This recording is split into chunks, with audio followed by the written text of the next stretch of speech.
At 11:47 p.m., the Sterling Tech Tower garage stood silent under the harsh hum of fluorescent lights.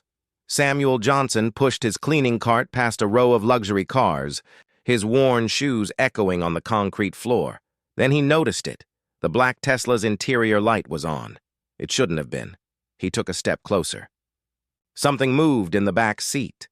The elevator doors opened behind him. Richard Sterling, Billionaire CEO, walked toward his car, focused on his phone. Samuel's voice broke the silence. "Don't get in that car!" Sterling turned, annoyed, then froze. A red laser dot danced across his chest. Inside the car, a shadow shifted. A gun barrel gleamed. What they didn't know would change everything. 3 hours earlier, Samuel Johnson began what he thought would be his last night on the job. For 3 years, he had cleaned the endless glass halls of Sterling Tech Tower, a 60-story monument of wealth and arrogance rising above Manhattan. Every floor shimmered with power, yet Samuel moved through it like a ghost, invisible to those who signed his paycheck. He arrived at 8 p.m., same as always. Swiped his badge, pushed his cart, and disappeared into the glow of empty offices. His uniform was one size too big, his posture humble, his steps quiet. But behind those calm movements lived the reflexes of a man who once faced danger for a living. He never walked through a hallway without checking the exits. He never crossed a room without scanning the reflections in the glass. Samuel was 45. Strong, careful, deliberate. A man who carried the weight of too many unspoken memories. The world saw a janitor, but the truth was far more complicated. His studio apartment in Queens was barely big enough for a bed and a sink. Half his paycheck went to his mother's nursing home in Savannah. The rest helped his daughter Grace, a 16-year-old honor student with dreams of becoming a doctor. She hadn't called him Dad in years. Now it was just Mr. Johnson, polite, distant, painful. He still kept her photo in his locker. Grace, at her middle school graduation, smiling with the same spark her mother once had. Samuel looked at that picture every night before work. It reminded him what he was still fighting for, even if nobody saw it. Sterling Tech Tower wasn't just a building. It was a symbol of everything Samuel had once protected, and everything that had forgotten him. Richard Sterling, the man whose name crowned the tower, lived 59 floors above him. Billionaire founder, self-made visionary, genius of surveillance technology. Cameras, sensors, algorithms. Sterling trusted them more than he trusted people. Especially people who didn't look or live like him. After a messy divorce, he'd traded family for firewalls. His office was sealed behind biometric locks and bulletproof glass. His car, a custom Tesla Model S, could survive a small explosion. He slept better knowing his machines were loyal, his employees fearful, and his world perfectly controlled. A week earlier, Samuel had noticed things. Delivery vans arriving without proper clearance, security guards with unfamiliar badges, surveillance cameras that rotated at slightly off angles. To most people, these were small glitches. To Samuel, they were warnings. He filed quiet reports through proper channels. The next day, he was summoned upstairs. Richard Sterling stood by his panoramic window when Samuel entered, his reflection stretched across the glass like a ghost of authority. He didn't invite Samuel to sit. "Is there a problem with your work?" Sterling asked. "No, sir," Samuel replied. "Just thought security should know about, I don't pay you to think." The words hit harder than Sterling intended, but he didn't care. He looked Samuel up and down like inspecting a faulty machine. "People like you should be grateful to have any job here. Don't confuse opportunity with importance." Samuel lowered his eyes. "Understood, sir." "Good," Sterling said. "Then understand this. If I hear one more complaint about you snooping around, you're gone." That meeting could have been forgotten. Just another moment of quiet humiliation. But something inside Samuel changed that day. Maybe it was anger. Maybe it was exhaustion. Maybe it was that faint voice inside him that still whispered, "You used to matter." Back in the garage, Samuel worked in silence. The smell of disinfectant mixed with engine oil. He wiped mirrors that reflected nothing back but emptiness. The night security guard, Tony Martinez, stopped by with a sympathetic look. "Long shift, brother?" "Last one, I think," Samuel said. Mr. Sterling called the agency. Wants me replaced? Tony frowned. You didn't do anything wrong. Doesn't matter. Samuel smiled weakly. Some folks just don't like seeing people who notice things. The elevator dinged. Somewhere above, Sterling's voice echoed faintly through the concrete, complaining about quarterly losses and late calls from Tokyo. Samuel went back to his cart. The rag in his hand trembled slightly. He wasn't scared, just tired of being silent. 3 years of working in the shadows had taught him one thing: power makes people blind. It blinds them to danger, to truth, and most of all, to humanity. Tonight, that blindness would be shattered. When he clocked in, he carried more than cleaning supplies. Hidden under folded towels were tools that didn't belong in a janitor's kit: a tactical flashlight, a radio scanner, and an emergency signal device from another life. Old habits never die. They just hide until the moment you need them. Samuel didn't know why he brought them that night. Maybe instinct, maybe fate, maybe both. By 11 p.m., the building had emptied. Only the machines hummed. The glass tower above Manhattan gleamed like a monument to pride. Down below, a single janitor moved through the darkness, invisible to cameras that saw everything and everyone, except him. He checked the garage one last time before his shift ended. Everything looked perfect on the surface. Rows of luxury cars lined in order, floors polished to a mirror shine. But something about that perfection felt wrong. He noticed the Tesla parked slightly crooked. Not by much, maybe 3 inches off its usual mark. To most meaningless. To him, a red flag. He'd cleaned this garage every night for 3 years. Nothing ever moved without reason. He took a closer look. The car's headlights reflected faintly off the wall. The interior light glowed. It shouldn't be on. Samuel froze, breath shallow. Training, buried deep, woke up like a spark hitting dry powder. His eyes traced the vehicle's edges. A hairline fracture on the rubber seal of the rear door. Signs of forced entry. He looked toward the elevator. Sterling would be down any minute.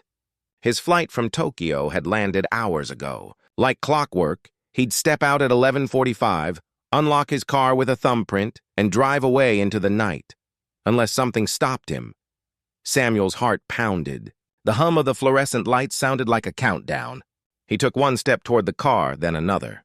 Every instinct screamed danger. Every memory of service, every reflex honed from years protecting others, returned in silence. The elevator light blinked green. The doors began to open, and that's when Samuel knew. His shift wasn't over. It was just beginning. Richard Sterling's footsteps echoed through the underground garage, sharp and impatient.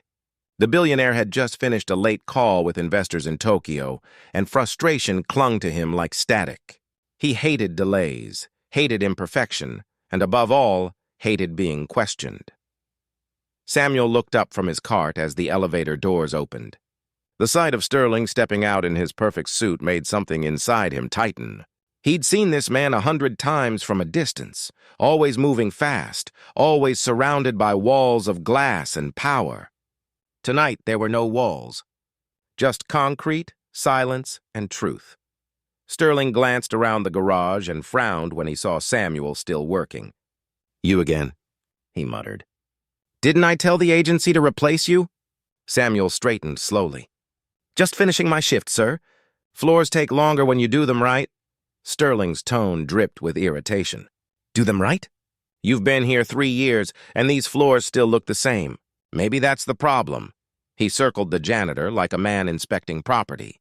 His shoes clicked against the polished concrete. "You know what your issue is, Johnson? You think effort makes you valuable. It doesn't. Results do. And results don't come from people like you." Samuel kept his gaze on the floor. The words hit deep, but he'd heard worse. "Just doing my job, sir." "Your job," Sterling said, kicking the side of the cleaning cart so bottles rolled across the floor, "is to stay invisible. You clean up after people who matter. You don't question them. You don't report them. You definitely don't talk about security protocols you don't understand." Samuel knelt to collect the fallen bottles. Each movement was deliberate, controlled. Years of discipline stopped his hands from shaking. He wasn't angry. He was calculating. Sterling saw submission. In reality, he was assessing escape routes, angles, reflections. Sterling leaned closer, voice low and cutting. You think because you've been here a few years, you belong? Let me make something clear. This building, these cars, this floor, you don't own a single inch of it. I do, Samuel's jaw tightened. Understood, sir, Sterling smirked. Good. Then you'll also understand this immigration called me earlier. They're interested in employees who can't prove certain details on their paperwork. You'd be surprised how thorough background checks can get. Samuel froze. For a moment, everything around him went silent except the hum of the lights. He had nothing to hide, but the threat still stung. He'd seen men like Sterling use bureaucracy as a weapon before. My documents are legal, he said quietly. I'm sure they are, Sterling said, stepping back, but accidents happen. People misplace files. Computers make errors. And men who ask too many questions can suddenly find themselves on the wrong side of a policy. The words were venom wrapped in politeness. Tony Martinez, the night security supervisor, appeared from around the corner. Everything okay here, Mr. Sterling? Sterling smiled thinly. Perfectly fine, Tony. Just reminding our janitor of his place. You can escort him out when he's finished. He's no longer needed. Tony looked uncomfortable. Sir, he's still on tonight's schedule. Sterling cut him off. Not anymore. He turned his back and dialed the temp agency on speaker. His voice carried through the garage, each word meant to humiliate. Yes, this is Richard Sterling. I'm terminating the night cleaner immediately. Insubordination, inefficiency, and possible security concerns. Replace him before morning. Samuel stayed silent. The phone clicked off. Sterling smirked. You're done here, Johnson. Gather your things. Tony tried to intervene, but Samuel shook his head. It's fine. He collected his few belongings. A thermos, reading glasses, and a small framed picture of Grace in her graduation gown. His life in a box. He removed his uniform jacket and folded it neatly on the desk. Leave the uniform, Sterling ordered. Company property, Samuel complied. Then he straightened his shoulders, stood tall for the first time all night, and met Sterling's gaze. His voice was calm, firm, unshaken. You're making a mistake, sir, Sterling laughed. The only mistake is letting someone like you in this building in the first place. Samuel turned to leave, but a flicker of light caught his eye. The faint interior glow from Sterling's Tesla, 12 feet away. It shouldn't have been on, he frowned. Every vehicle in this garage was wired to power down automatically. He'd checked it countless times while cleaning. The Tesla's interior lights never stayed on. He walked closer, slow and steady. Sterling's irritation grew. Where do you think you're going? You're trespassing now. Samuel ignored him. Something about the car didn't fit. The parking angle was off, just slightly. The left tire edged past the painted line, and the door's weather seal had small, nearly invisible cracks. Someone had tampered with it. He crouched low, scanning under the car. Nothing obvious. Then a glint, metal reflecting light from the far wall. A small mirror fragment, the kind professionals use to monitor blind spots. Samuel's pulse quickened. His instincts, dormant for years, came roaring back. He'd seen this setup before. Waiting vehicles, sniper positions, concealed entry points. The garage was too quiet. Mr. Sterling, he said sharply. Sterling turned. What now? Step away from the car. Excuse me? Step away from the car, sir, now, Sterling chuckled. You don't give me orders, Johnson. You're fired, remember? Samuel's voice deepened, firm and commanding. I said move. There was something in his tone, authority that couldn't be faked. Sterling hesitated, hand still near the door handle. Don't get in that car. The words thundered through the garage. Sterling froze. His irritation melted into confusion. Then he saw it. A red laser dot, trembling across his chest. For a split second, he didn't understand. Then instinct made him look at the Tesla's back seat. A shadow moved. A gun barrel gleamed in the faint light. Sterling's breath caught. His hand trembled on the handle. Samuel moved fast, grabbing him by the arm and pulling him behind a concrete pillar. Sterling resisted, shocked by the sudden strength in the man he thought was meek. What are you? Quiet. Samuel's eyes scanned every reflection, every angle. There's someone in your car, armed, professional. That's impossible, Sterling stammered. "The car's locked. Biometric access only." Then they bypassed it. "Your systems are compromised," Sterling's arrogance cracked. "How would you even know that?" Samuel pulled a worn leather wallet from his back pocket. Inside, under a clear plastic cover, sat a badge. United States Secret Service. Sterling's mouth fell open. "This has to be a joke." Samuel's voice didn't waver. "Special Agent Samuel Johnson. Presidential Protection Detail, 2008 to 2019. Sterling blinked, staring between the badge and the man holding it. The posture, the calmness, the measured tone, he saw it now. This wasn't some janitor bluffing for attention. This was a trained protector. "What happened to you?" Sterling whispered. Samuel looked down at the faint scar on his hand. March 15th, 2019. Vice President's motorcade in Philadelphia. Shooter breached perimeter. I took a bullet before the vest caught the second. Sterling swallowed hard. "You saved his life." Samuel nodded once. "And lost mine." Internal investigation followed. Someone leaked security details. They needed a scapegoat. Sterling's voice softened, uneasy. "You?" Black agent. Working-class background. Mother in a nursing home. Daughter applying for college. Easy to paint a picture. The shame that crept into Sterling's expression was almost painful. He saw the irony. He had accused this same man of things he once falsely suffered. Samuel turned his eyes back to the car. The red dot was gone. Silence filled the air. That silence was worse than gunfire. It meant the shooter was repositioning. "Stay down," Samuel ordered. A second later, a suppressed gunshot cracked the air. Concrete dust sprayed where Sterling's head had been. Sterling gasped. "Oh my God!" Samuel's tone turned to command. "Move when I move." "Stay low." They crawled behind a line of parked vehicles as another silent shot punched a hole through a car window. Samuel mapped angles in his head, identifying the shooter's position by sound and reflection. "Inside your car," he muttered. "Rear passenger side. Professional infiltration." He reached into his cart and pulled out what looked like a flashlight but extended into a compact tactical scope. He peered through it, scanning the reflection off the Tesla's hood. "Confirmed," he whispered. "Military-grade silencer. Subsonic rounds? Waiting for you." Sterling's voice shook. "How do you even have that equipment?" "Old habits," Samuel said. "And night shifts in Manhattan aren't as safe as you think." He pressed his radio device. "Security, this is Johnson. Code black. Garage level. Static. No answer. Systems jammed," he muttered. "They've cut communications." Sterling was pale, hands trembling. "Who would want to kill me?" Samuel didn't look at him. "That's the question we're about to find out." More movement. The sound of boots above, stairwell doors opening, closing. "They're not alone," Samuel said. "At least 3 more." Sterling's confidence shattered completely. The billionaire who had insulted Samuel minutes ago now clung to his every word. "What do we do?" Samuel's eyes stayed locked on the shadows. "We survive." The next few minutes were chaos. More suppressed gunfire echoed through the garage. Samuel guided Sterling between concrete pillars, every motion precise, every step planned. Bullets hissed through the air like whispers of death. For every sound, Samuel calculated direction, timing, and spacing. Whoever these men were, they were trained, too organized for random attackers. Finally, the shooting stopped. Only silence and the smell of gunpowder remained. Sterling's voice was small now.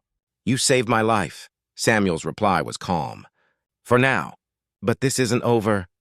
He looked toward the Tesla, smoke curling from a shattered window. "Whoever they are, they're not amateurs. This was planned. Time for your return. They knew your schedule down to the minute." Sterling swallowed. "How could they know that?" Samuel's eyes darkened. "Because someone on the inside told them. The janitor, the man Sterling never saw, had just exposed the first crack in an empire built on arrogance. And from that moment forward, everything Sterling thought he controlled would begin to fall. Apart, the invisible man had just become his only hope. The silence in the garage felt heavier than the gunfire that came before. The air smelled of burnt powder and fear. Samuel crouched beside a concrete pillar, scanning every corner for movement. Sterling sat a few feet away, shaking, his phone clutched in his trembling hands. "You need to call your security team," Samuel said quietly. Sterling's voice was barely audible. "They should already be here." "They're not," Samuel replied. "And that's not an accident." He checked the small communicator clipped inside his jacket, an old federal-grade device that shouldn't have worked anymore. But Samuel never threw away tools that saved lives. Static crackled through it, then silence. Jammed frequencies. Whoever was behind this knew what they were doing. "Why would anyone target me?" Sterling whispered. "I don't deal with criminals." Samuel's reply was cold. "You deal with power." "That's the same thing." Sterling didn't answer. He stared at his own reflection in the polished floor. The once untouchable billionaire, now small, mortal, human. "Stay here," Samuel said. "I'm going to check the stairwell." Sterling's eyes widened. "You can't just—" But Samuel was already gone, moving with the quiet efficiency of a man who had lived half his life in hostile zones. Every step was calculated, every sound measured. He opened the stairwell door, scanned for movement, then returned. "Clear for now," he said. "But they'll regroup." Sterling tried to steady his breathing.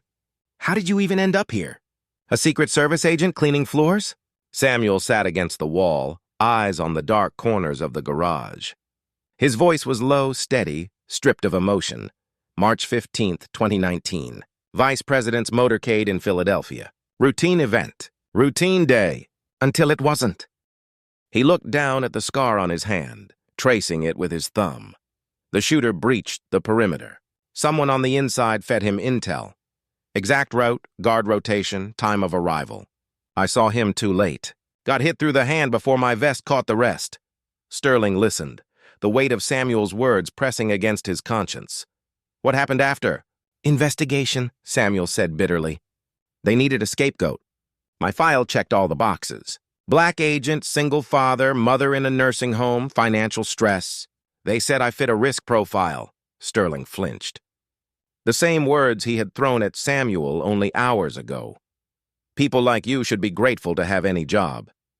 He realized now how deeply that poison ran, how casually he had spoken it.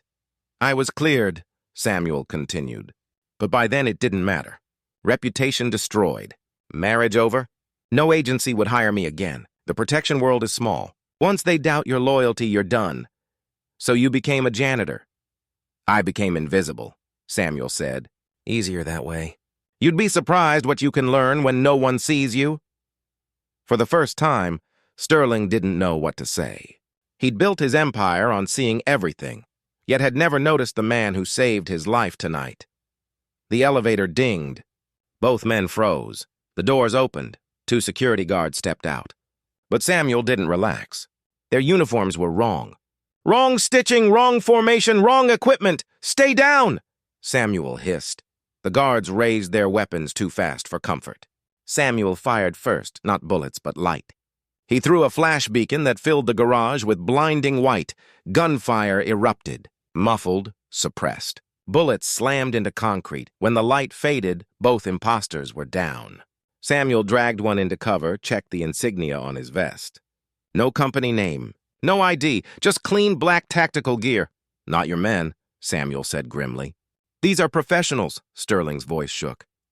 "How do you even—" "Because I used to be one of them," Samuel interrupted. "I know what professional operations look like. This isn't random. It's coordinated." He checked the guard's phone. Encrypted messages, symbols, coordinates. One phrase appeared again and again: asset removal, midnight window. Samuel looked up. "They plan to kill you at midnight no matter what. The car, the garage, even your route, all mapped out." Sterling's face turned pale. "Who could do that?" "Someone who knows your patterns. Someone with access to your systems. Maybe someone who works for you." The realization sank in like ice. Sterling had spent years trusting algorithms and AI over people. Now those same systems had been turned against him. They moved cautiously toward the service elevator. Sterling clutched his phone, dialing emergency numbers that went unanswered. Samuel's communicator crackled again, this time a faint voice. "Agent Johnson." "Federal Dispatch?" "Reading weak signal." Samuel pressed closer. "This is Samuel Johnson, badge number 2847. Active shooter. Sterling Tech Tower. Multiple hostiles. Request immediate response." Confirmed, the voice said faintly. Local units en route. Federal coordination in progress. Sterling exhaled in relief, but Samuel didn't relax. They'll jam it again soon, he said. We need to move higher. More defensible ground. They entered the maintenance stairwell and started climbing. The echo of their footsteps bounced off steel walls. As they ascended, Sterling finally spoke. All these years you worked for me. Watched me treat you like nothing, and you still saved me. Samuel's answer was simple. Protection isn't about who deserves it. It's about who needs it. Sterling's throat tightened. The words hit deeper than he expected. Halfway up the stairwell, gunfire erupted below. The assassins were moving fast, closing in. Samuel shoved Sterling forward. Keep moving. They burst into the 59th floor, the executive level. All glass and open space, designed for beauty but not survival. To Samuel's trained eye, it was a kill zone. They're hurting us, Samuel said. Pushing us upward. Why? Because they want control of the building. They need you alive long enough to unlock something. Sterling blinked. Unlock what? Before Samuel could answer, Sterling's phone buzzed. Unknown number? Against his better judgment, he answered. A calm, educated voice came through the line. Mr. Sterling, impressive facility. Flawed leadership but beautiful architecture. Who is this? A competitor, the voice said smoothly. And the man currently holding your building. Samuel gestured for speaker mode. You've had a good run, Sterling, the voice continued. But tonight your company changes ownership. There's paperwork already prepared. Electronic transfer scheduled upon your unfortunate passing. Sterling's face twisted. Carter Technologies. It's you, isn't it? The voice laughed softly. Names don't matter. What matters is that you built something remarkable. Surveillance systems so advanced they could rewrite the meaning of privacy. We simply repurposed them. Samuel's jaw tightened. You used his systems in Philadelphia. A pause. Then the voice smiled through static. Ah, the agent. I wondered if you'd still be alive. Yes, Johnson. You were never under investigation for corruption. You were too close to discovering the truth. Sterling's eyes widened. You mean the assassination attempt was a test, the voice said. A beta run for Sterling Technologies' adaptive recognition AI. Instead of identifying threats, we programmed it to ignore them. The shooter walked right through your digital perimeter. Samuel's stomach dropped. All those years of guilt and shame, all built on a lie. You destroyed my career, he said quietly. You were collateral, the voice replied. A necessary distraction while we refined our algorithm. You were meant to stay invisible. The line went dead. Sterling stood frozen, horror etched across his face. His technology, his pride, had been used to almost assassinate a federal official.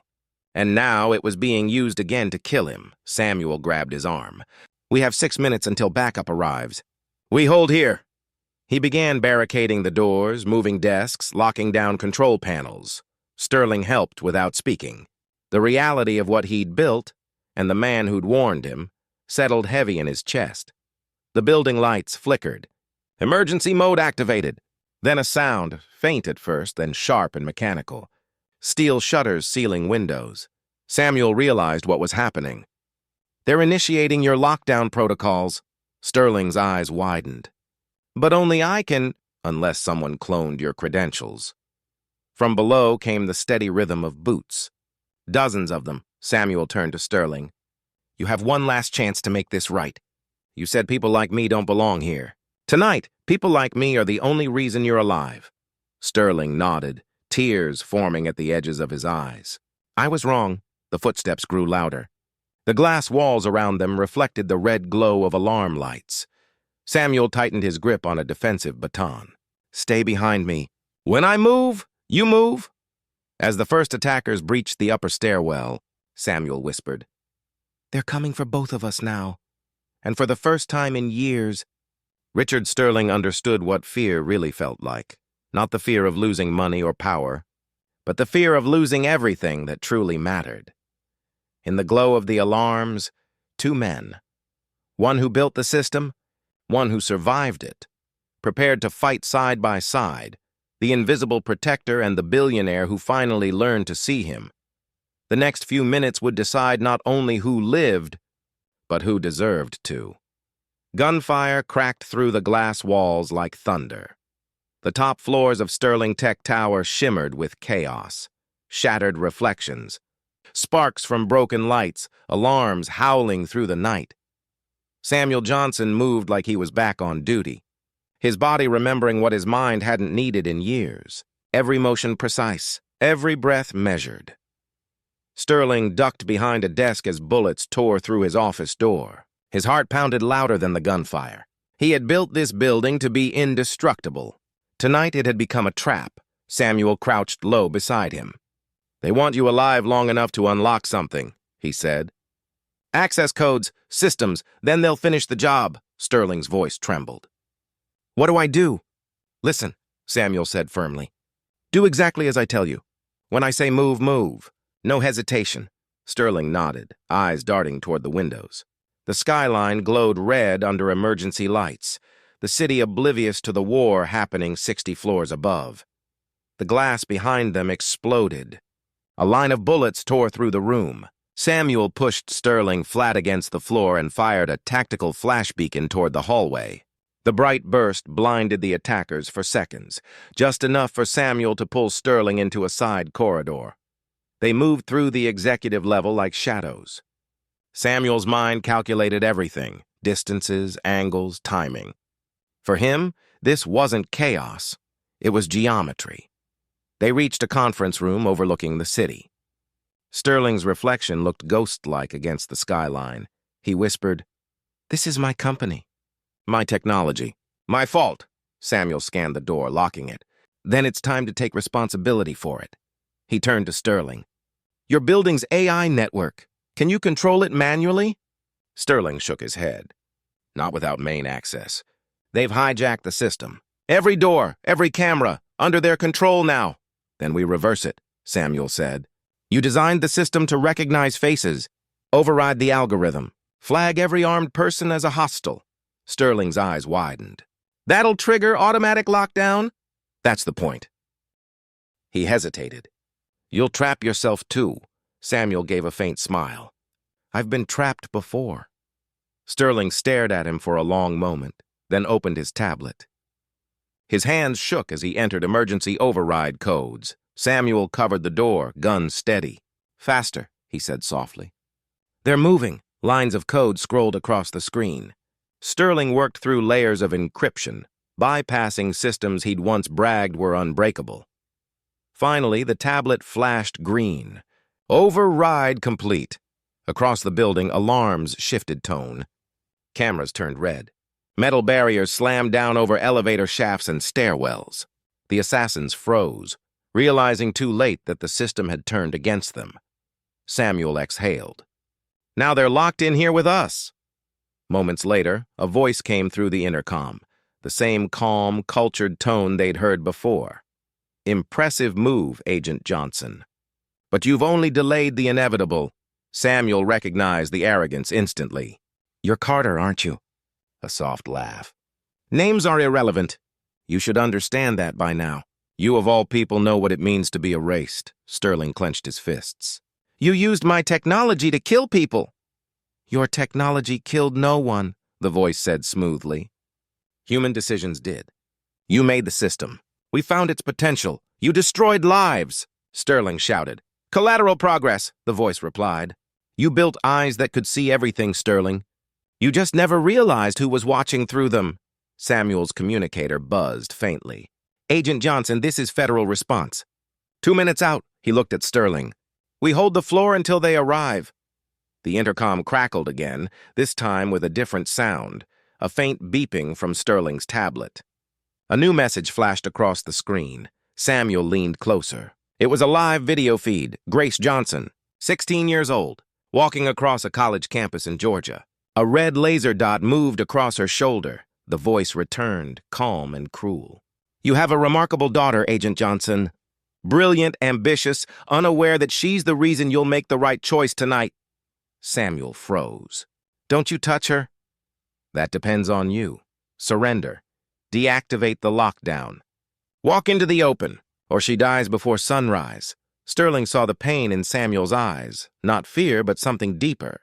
The kind of pain only a parent understands. "Don't listen to him," Sterling said. Samuel's voice broke. "He has her in his sights." "You don't know that. I can't take that chance." The voice taunted them. "Your whole life has been about protection. Presidents, politicians, billionaires.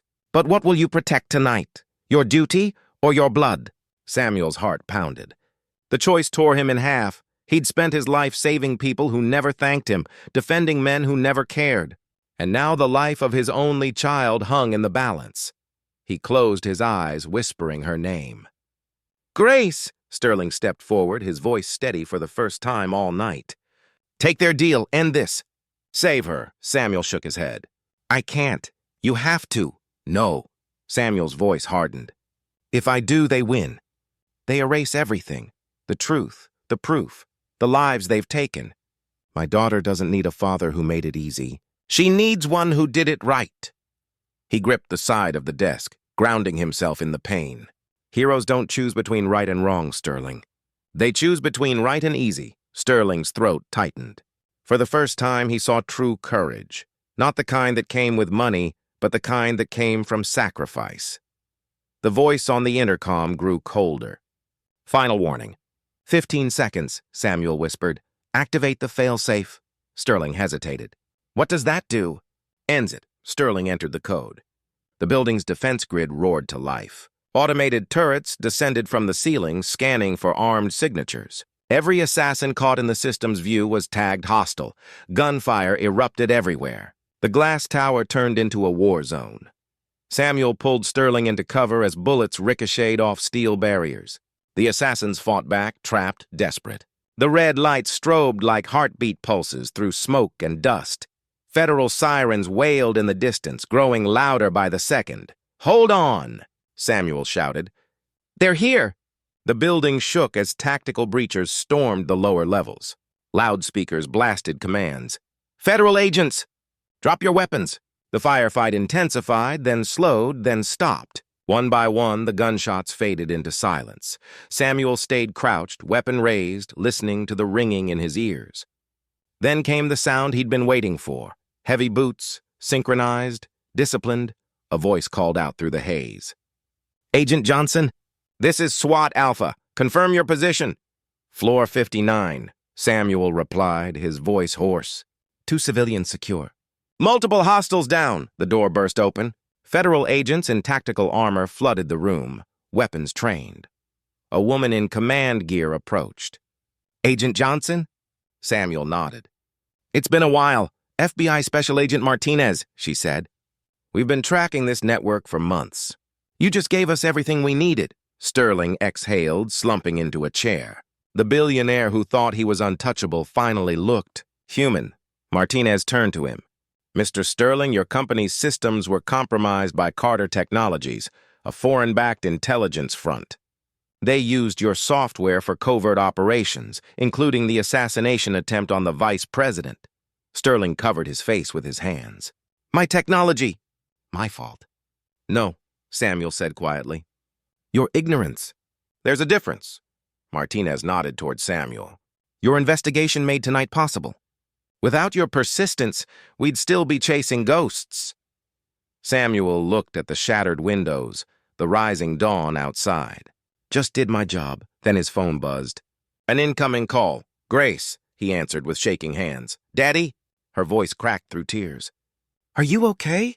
"I saw the news." Samuel closed his eyes, tears finally falling. It was the first time she had called him that word in years. "I'm fine, baby. I'm fine. They're saying you saved people again." "That you're a hero." He smiled softly. "I just did what I was trained to do." "I'm proud of you," she whispered. The call ended. For a long moment, Samuel stood in silence, breathing deeply, letting the weight of years lift from his shoulders. Sterling stepped closer, his voice raw. "You saved my life, my company, my soul. I can never repay that." Samuel gave a tired smile. "Start by treating people like they matter."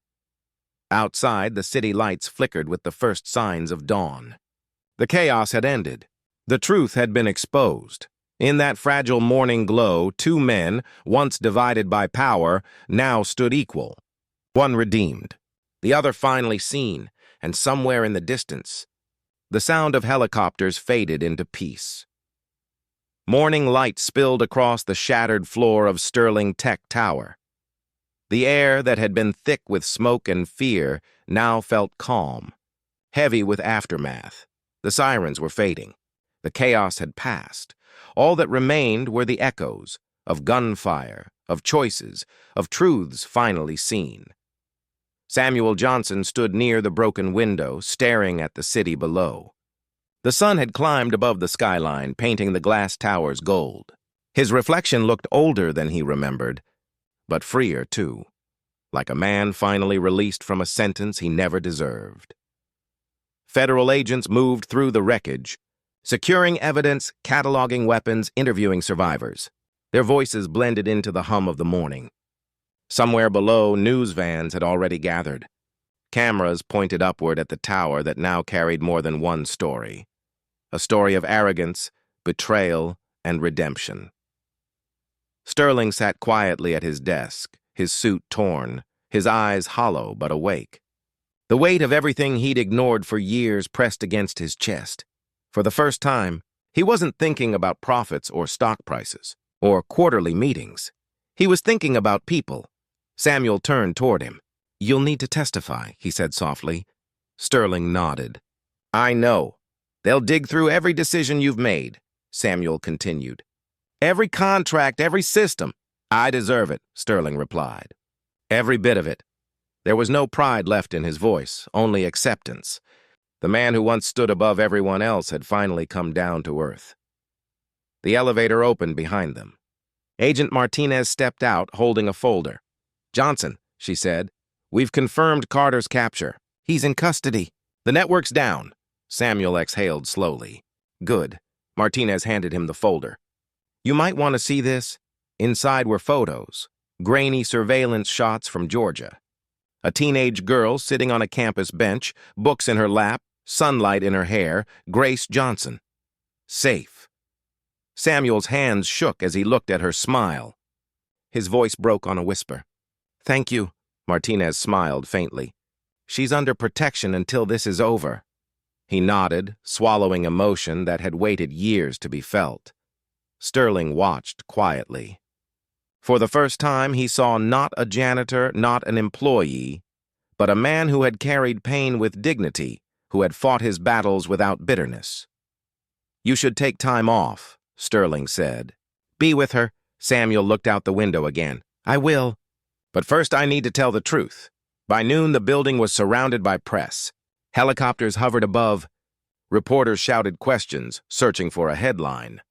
Richard Sterling stepped forward to the microphones.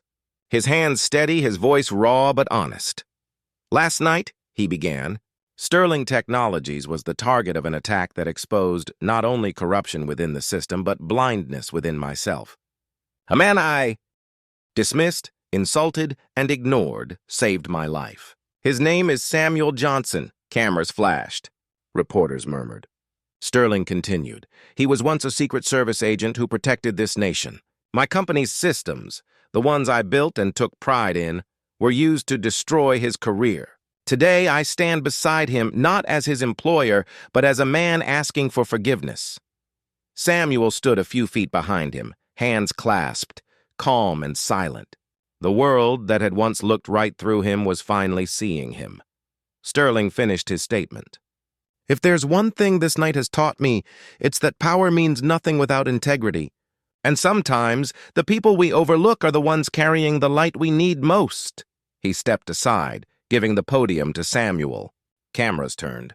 For a moment, Samuel hesitated, not out of fear, but out of disbelief that anyone wanted to hear his voice again. He spoke simply. "I'm not a hero," he said. "I'm just a man who did his job. But I learned something tonight. The world doesn't change because powerful people decide to be good. It changes when ordinary people refuse to stay silent." The crowd went quiet. His voice, soft but strong, carried weight that no headline could twist. "I lost everything once because someone thought my life was worth less than theirs. I cleaned floors for men who never looked me in the eye. But dignity isn't something you can take from a man. It's something he carries, even in silence." He paused, looking toward the sunrise reflecting on the city glass. My daughter once asked me if doing the right thing was worth it when no one notices. Now I can tell her, yes. Because eventually the truth always finds its way to the light. When he stepped away from the microphones, the reporters stayed silent for a beat, the kind of silence that meant something had reached them. Later that afternoon, Sterling approached Samuel privately. The board's voting to step down. I'm recommending you take over our new security division. Build it the way it should have been. Samuel looked at him, a faint smile forming. You sure your people will take orders from a janitor? Sterling smiled back, humble for the first time in his life. They'll take orders from the man who saved their lives. Samuel didn't answer right away. He walked toward the window, feeling the warmth of the afternoon sun on his face. Maybe, but I think I've spent enough time inside towers. I've got a family that needs me. Sterling extended his hand. Samuel shook it. Two men connected not by power, but by understanding. That evening, Samuel returned home to Queens. The city looked different now. Not smaller, not brighter, just real. He stopped by his mother's nursing home, bringing flowers. She didn't recognize him anymore, but she smiled when he said his name. That was enough. When he reached his apartment, Grace was waiting by the door. The moment she saw him, she ran into his arms. For a long time, neither of them spoke. They just held on. I thought I lost you, she whispered. You never could, he said softly. They sat on the small couch, the evening news playing quietly in the background. Reporters replayed footage of the tower, of the press conference, of Samuel's speech. Grace looked at him with tears in her eyes. They're calling you a hero, Samuel smiled. Heroes are just people who keep showing up. She rested her head on his shoulder. You did more than that. Outside, the city lights flickered on one by one, and for the first time in years, Samuel Johnson didn't feel invisible anymore. He wasn't just the man who cleaned the floors of the powerful. He was the man who reminded them what power was supposed to mean. And as night settled, over New York again he closed his eyes, whispering a quiet prayer of thanks, not for the victory, but for the chance to finally live in truth. Sometimes, life hides its greatest protectors in plain sight. Not behind titles, not behind wealth, but behind quiet strength. The kind that keeps showing up even when no one's watching. Samuel Johnson spent years cleaning the halls of a man who couldn't see him. But when darkness came, it wasn't money, power, or status that saved Richard Sterling's life. It was the man he once dismissed, the man who never stopped believing that doing right still mattered. In a world obsessed with status, never forget. Every person you pass carries a story you don't know, a strength you can't see, and a purpose greater than appearances. Respect the unseen. Honor the overlooked, because one day they might be the ones who save you. And as for Samuel, he didn't need medals or fame. He got something rarer. He got his name back, his peace back, and his daughter's voice calling him Dad again. If this story touched your heart, share it with someone who needs to remember, sometimes the janitor is the guardian,